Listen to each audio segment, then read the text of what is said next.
There have been quite a few kart racing games since the late 1980s. First, there was Power Drift. Then there is possibly the most well-known, Mario Kart. Yet, for those who were young children in the early noughties, Crash Nitro Kart is perhaps the most iconic of them all. There was nothing better to play when you had a group of friends around. Crash was already a household name, but this may be my favourite game with the bandicoot we all love. So, what made Crash Nitro Kart so iconic, and how does it compare to other kart racing games? Before we get started, if you enjoy the video, please don't forget to like it and subscribe to my channel. There are plenty more incredible games to come, and I would love for you to join me on that journey. Crash Nitro Kart is full of surprises. The year is 2004, you're 7 years old, and you've just enjoyed your birthday party at Kids World with your 4 best friends. It's the end of the day, and the happy meal you've just eaten from McDonald's is happily digesting as you and your friends decide what game to play to start your sleepover. There is only one option: Crash Nitro Kart. You load up the game and spend the next few hours having competitions to determine who is the best racer. The snacks are finished and everyone is snoring away, with one person sleeping better than the rest as the ultimate Crash Nitro Kart champion. Fast forward to today, and I didn't know what to expect when I decided to review a game I have such fond memories of. Brace yourself for Crash Nitro Kart! I braced myself for the intro and found that I had goosebumps when the music started.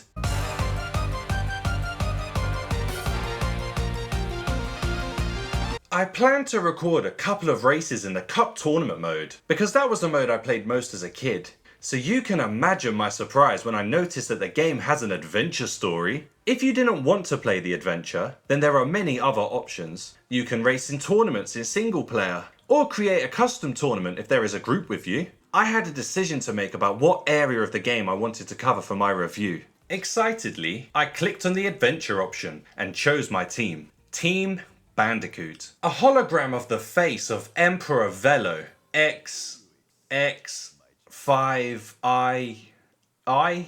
Out with it! Then explained that I needed to collect a key from each world to win the tournament. As keys were earned by winning every race on each world, I drove through the first portal and found myself back on Earth. While I was waiting for the race to start, I was instantly amused by the crazy loading screens. The first race is around Inferno Island. As soon as I saw the beach and the wonky boat, all my memories came rushing back to me. Racing games joined the 21st century when the accelerator button became R2. Unfortunately, Crash Nitro Kart requires you to press X to move forward, which is both awkward and confusing. I won the first race easily, although I did get smashed by a rocket and thrown into the sea at one point. If you hit boxes, you're given an item to aid you in your pursuit of victory. Unfortunately, the other racers were intent on beating me to them, and they always seemed to know which box I was targeting. I noticed straight away that if you press R1 when going over a jump, you get a small speed boost once you land. After the race, Crash was celebrating on the podium, and it looked like he'd taken some hardcore drugs.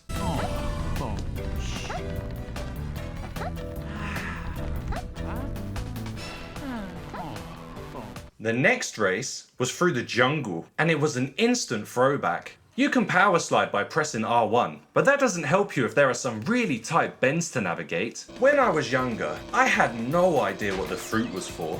Now that I have more of an understanding of the world, and Google, I worked out that the fruit powers up your weapons and boosts your cart's speed. So I always tried to make sure I had the maximum amount possible. Just when I thought I was getting the hang of things, I started fighting with my own team. Coco Bandicoot kept racing ahead of me, but when I tried to fire a rocket at her, I was told off for attacking my teammates.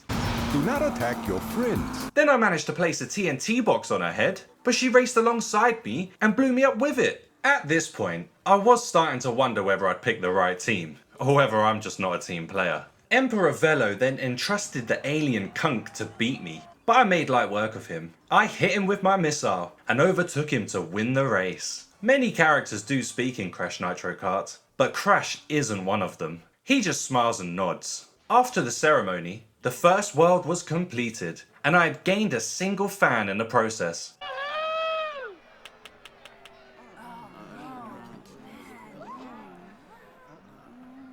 The icy tracks of Barren awaited me as I drove through the portal. At the start of races, if you press the accelerator at the right moment, you get a speed boost off the line. It took me a while to perfect it, but once I started making better starts, there really wasn't much competition for me. Races were won in style, and Emperor Velo was forced to find another boss to race me. He picked Nash, and I couldn't wait to beat him. That guy had way too much energy. Thankfully, the race with Nash was probably the easiest of my entire playthrough. My team were very happy for me. You lost, buddy. Aku Aku advised me to pick the best character for each track. I decided to commit to playing as Crash for the full game. This may have been because I didn't understand the differences between the tracks, but I'll disguise that by blaming it on nostalgia. After moving on to the third world, Phenomena, I felt like the game was getting a little too easy. Then the difficulty drastically increased. Turning tight corners was still a real struggle, so I decided to slow down to complete them. Then I got eaten by a giant worm.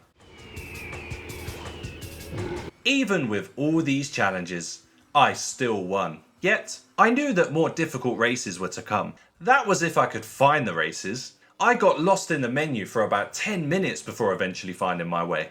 I wish I hadn't. Most of the racetracks are delightful, but Clockwork Wumpa was easily my most difficult race. Coco was giving me more problems than ever, as she kept driving in my way and stealing my fruit and boxes. Then I accidentally opened a trap door before pitifully falling into it myself. This was the first race I didn't win, and I was starting to sweat. I managed to finish in first place eventually, but my mind and body were exhausted from the concentration levels required to win. It was time to face another boss. My team didn't take Norm very seriously, but I thought he'd be a problem when he morphed into two people. He was terrifying. It turns out, I didn't need to worry at all. I hit him with an accurately placed bomb and decided that the boss races are so easy because there aren't a multitude of other racers like Coco in the way. I even felt sorry for Norm when he got zapped after I'd beaten him, but I didn't care too deeply because I was already in the world of Techni.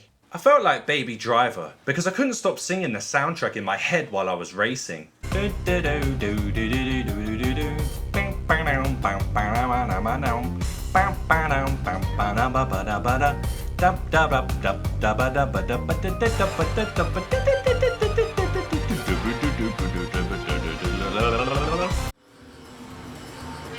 Some obstacles, like the train, are difficult to avoid, but the game is very forgiving. I can't always see where I'm going, and there are some interesting traps to avoid. Thankfully, even though I was now deep in the game, I finally found out that it's square to break around corners. With this newfound knowledge, I won race after race, until Emperor Velo decided that the only way to beat me was with a robot called Geary. Geary claimed that he was perfect, because he's a machine. Only a robot can achieve perfection in motion. So I was determined to prove him wrong. I repeatedly smacked him with my rockets, which was joyful. And another boss was easily beaten. Geary even brushed Crash's fur after his loss, a welcome symbol that machines should always be at the command of life, and not the other way around.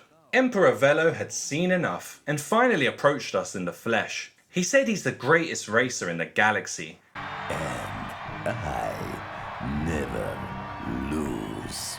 We'll see about that. He said that he underestimated me, but it seems that I may have underestimated him. It felt impossible to beat him. I even struggled to keep up with his minions. He was nowhere in sight, and I was forced to try the race again. It was going to take the perfect run to beat him, and that's exactly what I did. He was slightly ahead of me on the last corner, but I picked up 3 rockets and blasted him off the racetrack. I drove over the finish line and took my place as the greatest racer in the universe. Seeing the swaves of fans in the Coliseum cheer me was the icing on the cake, and the game was completed. So what made Crash Nitro Kart so iconic? As a kid, I didn't even know there was an adventure mode, but boy am I glad I found it. Overtaking other racers feels amazing, while being struck by missiles and hurricanes is rage-inducing. You go through a wide array of emotions playing this game, but none are better than beating your friends in a custom tournament. This isn't a school sports day. Yes, competing is fine, but winning is the most important thing. There are plenty of games with a similar format to Crash Nitro Kart. Mario Kart has been a staple of Nintendo for decades, while other games like Sackboy, Sonic, and even Disney have tried their own iterations of the same idea. Yet, what makes this game so special is that it was released in the golden era of the greatest console ever made, the PlayStation 2. Everybody played as Crash and Coco and the rest of the characters because they'd grown up playing the Crash Bandicoot games. Yes, Mario Kart World on the new Nintendo Switch 2 is a better game than Crash Nitro Kart, but that's missing the point. It's not the quality of the game that makes it so iconic, it's the era it was released in. Back when gaming meant more to us than it does now, and the fun quality dynamic was just right.